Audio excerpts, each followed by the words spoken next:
Hi there, and welcome to tutorial 1.6 on John Locke. Today we're going to talk about an example outline for assignment 1.6, talk about paragraphs, how to utilize paragraphs in your answer, quotes, how to utilize quotes and when to utilize quotes in your answer, and finally talk kind of about how to utilize a thesis. That might not always be important for these assignments since they're so short, but this might help you with other courses or sometimes with this course. Following a thesis will be helpful, especially in the second semester. For the example, for the assignment 1.6, you're to talk about Locke's argument for his claim about the origins of private property. Then you're to explain one possible objection to Locke's argument. This is the outline that I'm going to be introducing in the tutorial, and I'm going to talk about paragraphs and other things while we go through this outline. So, as I've said before, it's optional to have a paragraph, an introductory paragraph, but I'm going to propose one anyway. Might be useful to you just to conceptualize what you're writing. It might clarify for your reader. The introduction that I'm proposing is to say just two sentences. Locke has argued that private property derives from something. You summarize it in a few words what private property derives from. And then you can say one possible objection to Locke's claim is summarize the objection. Now you can have the second paragraph saying Locke's argument, where you explain Locke's argument. In the third paragraph, you're explaining the objection. What about utilizing paragraphs? Well, here's an example of something that students have submitted similar things to this, where they just have one large sequential paragraph where your answer would look something like Locke's theory of property says something, something, and then going sequentially through the reading. First, Locke states this shows, next, Locke states this shows, and then jumping directly in the same paragraph into the criticism of Locke, the criticism, and then saying that the criticism proves Locke is wrong. How can we work on this answer? Well, we can say Locke's theory of property says something, Locke says property derives from, mixing with labor with commons is this, gathering is something. We're defining terms. We are trying to clarify the reading, trying to help the person following our answer to understand what we mean. And also not necessarily going through the reading just sequentially as the reading is laid out, but in your own words, trying to draw out the meaning of Locke's argument. Now, going into a new paragraph for the criticism, because the criticism is a separate thing. You don't want to include that in the same paragraph, which many students just will put one paragraph. Let's try to break up our paragraphs. And okay, one criticism of the Locke argument, summarizing that, and saying that the criticism is a strong argument. Not that it proves, okay? This is not a course for proving things per se, okay? We're not going to be saying that people are wrong, I'm correct. This is a proof. Proof is more of a math kind of thing. So let's get away from that language in this course. So some issues that were fixed with this answer as opposed to previous one. We've separated the answer into distinct paragraphs, one for the summary, one for the criticism, and we've eliminated the word prove. I'm not talking about that. It's more of a math concept. What about quotes? Here is a quote from Locke that summarizes a lot of his argument, really. So, okay, a property is in his own person. He mixes labor with it and joined to something that's its own, made it his property. If the first gathering made it not his, so the gathering is the thing that makes it his. So it summarizes a lot of the reading. What could you do with that then? Well, you could have a huge block quote and just include the whole quote. Boom, this is all quote. There's been answers similar to this from students. We can talk about why we should avoid doing that. Why would that not be very useful. And even if you are saying, oh, well, who would do that? Who would include like a huge quote? Well, sometimes even students will break it up into sentences. So it's like, every man has the property in his own, this nobody has any right to but himself, and then stop the quote, explain it a little bit, and then put this sentence in as a quote, and then explain that a little bit, and then quote, quote, quote, quote, quote. It amounts to roughly the same thing. It's too much quotes. So we're going to talk about in a second why we shouldn't do that. And then this shows that, and then saying this theory is wrong. So again, saying that strong language where you're saying wrong and right. Okay, how do we use quotes? This is how I would explain it. If you got a text message, let's say, all right, someone saying, just saw the supercomputer announcement, wow. And you're responding, what does a baby supercomputer call their, or someone saying, what does a baby supercomputer call their father? What? Dad is the answer. Okay, that's a funny joke. It doesn't matter. What's the point now? If your friend questioned you and said, did she really send you that joke? Let's say that someone sent you this joke, okay?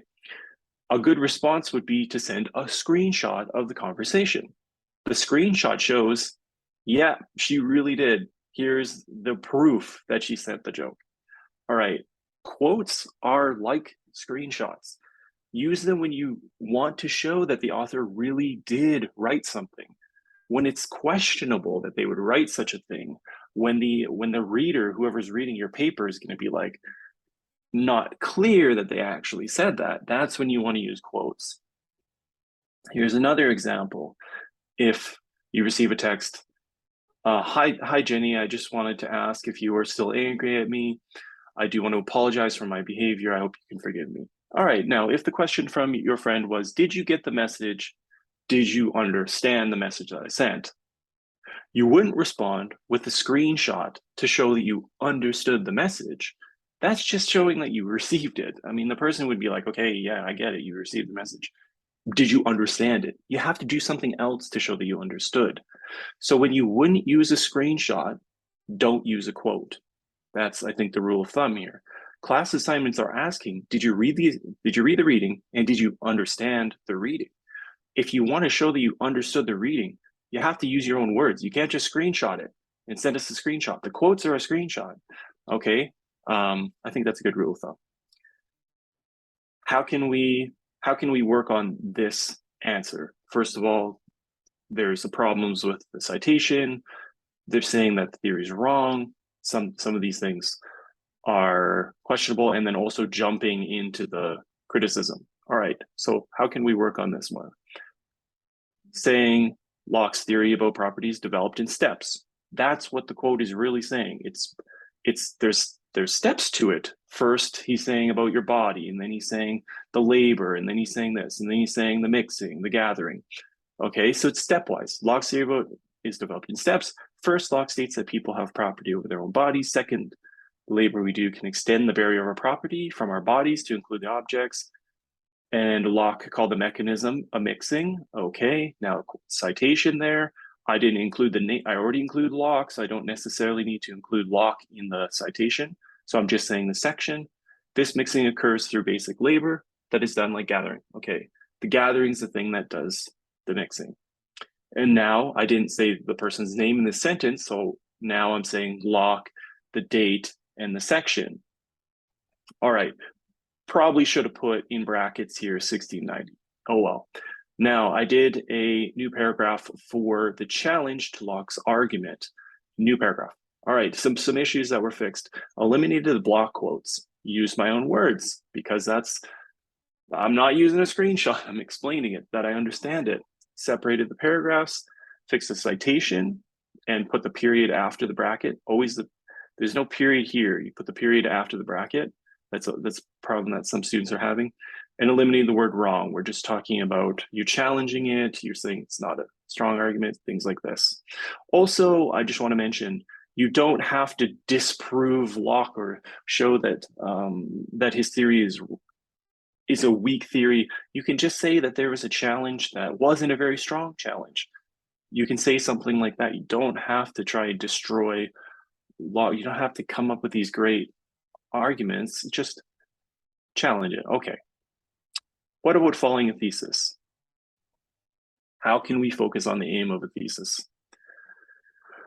One strategy that doesn't work, one approach that's a problem, especially maybe you could say in an introductory course or a course that you're not from, on a subject that you're not familiar with, let's say, is this thing is so cool, I need to bring it. Something you read is so interesting. Oh, nunchucks. Oh my God, I need to pack this into my answer. Okay, be careful. Don't do that. Even if it's cool, doesn't mean it needs to go in your answer. All right. Second approach, that's a problem. I need to bring everything or I will fail this assignment. So you put in the kitchen sink. Absolutely everything you can pack in there, you're packing it into your answer. You don't need to do that. You don't need everything. All right. Use economy. To explain the thesis idea, let's go through possible objections that were discussed in the lectures. The first possible objection to Locke's argument was, when does something become property? There's a question about that. When does it become property? Second, is property a natural kind of thing or is it a social kind of thing? Is it a customary thing, in other words, or is it like a law of nature? Third, does mixing labor have to add value? And for whom? Does it have to add value? How much value does it have to add? When you gather something or whatever, does it have to add value? Okay, let's go through these objections and discuss a thesis. When does something become property? The first objection. Here's a related quote from Locke. He that gathered 100 bushels of acorns or apples had thereby a property in them. They were his goods as soon as gathered. Okay, gathering was the thing that was important here. Symbolic, we could talk about symbolic gathering versus real gathering. Gathering is not really clearly defined by Locke. That's an issue. What about marking off trees? What about fencing it? And what if you think that that makes it look better? If I subjectively believe that I added some value to the land, is that enough to consider it gathering? Fencing off the land or flagging the land for future use, is that gathering? Is the fencing, the flagging? Those are all questions you could include in your answer. So when you're answering the question, explain Locke's argument, explain one possible objection, you could have, for your introduction, just 2 sentences introduction, Locke has argued that private property derives from the mixing of one's labor, specifically the labor of gathering, with items or land found in the commons. One possible objection to Locke's argument is that gathering is not clearly defined. So you introduce the argument and the objection, focusing on gathering, focusing on a thesis. When you're describing Locke's argument, you can say Locke writes that private property derives from gathering. Now explain it in detail. What are the steps of his argument? What's an objection? What's a possible objection? Well, gathering is not clearly defined by Locke. It's unclear when something's gathered. Something like this. Explain the gathering. Now it seems like a very nice answer. You've focused on a thesis. It's all united around a central theme. All right, let's talk about a thesis now. If you're saying Gary's a cool pet, all right, you could support this by saying Gary does stuff. Okay, here's Gary paddleboarding. He's doing stuff. Gary meows stuff. That's a useful support. Here's Gary meowing something. Useful support. Gary wears stuff. Oh, look at, he's wearing this cool thing. What would be not useful support for this argument that Gary's a cool pet? If you say literally anything about Doug the Pug, he looks cool. Yeah, but that's irrelevant to your thesis. Your thesis is about Gary. So you have to pay attention to your thesis or argument. If your thesis is about Gary, don't talk about Doug, even though Doug's cool. You don't need to include that in your suitcase. You don't need the nunchucks. You don't need the kitchen sink. When you follow a thesis, you you cut out those things. All right. Let's talk about a second possible objection to Locke's argument. Is property a natural or a social kind? Here's a related quote. God, who hath given the world to men in common, hath also given them reason to make use of it to the best advantage of life and convenience. The earth and all that is therein is given to man for the support and comfort of their being. Non-human animals as property is clearly a custom. All right. Locke believed that God made non-human animals for property, but if you eliminate God, then it's like, it's not clear. It's just why? We're an animal, they're an animal. Why should they be property? Why can't human beings be property? It's not clear. It's just a custom that we follow. Is there a natural law or not? That's questionable. So if we eliminated God gave it, all right, God gave the world to man in common, right? If we eliminate God from this argument, and then what can we say about property? There's two options available. A mysterious force establishes property, so it's a natural kind, or second, it is established by custom. It's a social kind. Would those work? Would those solutions work for Locke? Well, not really, because first, reliance on a mysterious force is a recipe for a weak argument. Oh, there's a mysterious force, so yeah, that's why it's natural law that property exists. That's not a very strong argument, all right? What about the second answer? Custom, all right? Custom seems to be the solution. Locke denies this outright. He's trying to argue against it being custom. So that's not a good argument for him. Possible objection, you could talk about natural and social kinds. All right, how could you focus on that? What would that kind of outline potentially look like? Here's the introduction again, 2 sentences, simple, focusing on custom as your kind of thesis binding, unifying topic. Locke has argued that private property derives from a law of nature rather than from custom. One possible objection to Locke's argument is that it's not clear how property would derive from a law of nature rather than from custom. All right, focused on custom and introducing. Now, what's Locke's argument? Locke writes that private property derives from a law of nature while denying that it comes from custom. Locke's argument progresses in steps, say something like that, but you're just summarizing Locke's argument. One objection to Locke's argument is that property derives from custom rather than nature, and you can explain that. How does that work? What's the natural social kind? Something like this. Again, thesis, kind of nice. It's all tied together. That answer looks pretty nice. All right. What about objection 3? Does mixing labor have to add value, and for whom? Here's a related quote. The improvement of labor makes the far greater part of the value. The products of the earth useful to the life of man, 9/10 are the effects of labor. All right, Locke says that gathering generates property, but gathering adds very minimal value. You just picked it up. You didn't add very much value to it by picking it up, or whatever it may be, all right? Locke says property ought to go to the industrious and the rational. He says God gave it to them. In section 34, he says that.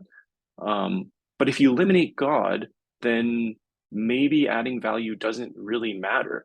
God didn't give it to the industrious, so why should the industrious give it? Did they add value? It doesn't matter if they added value. If God was the reason that it mattered that they added value and God's are eliminated, it's a problem. Okay. If adding value doesn't matter, then what if our property A isn't productive, or B removes value from others? What about those two things? A, can we still own property that we don't use? Locke says, do not let things spoil. So that, okay, well, you're not using it, you're letting it spoil maybe. But his only reason is that God says we shouldn't let it spoil. So if you're removing God, what's left as the argument? B, polluting removes value, but pollution demonstrates that some labor was done somewhere. You can't pollute without doing something.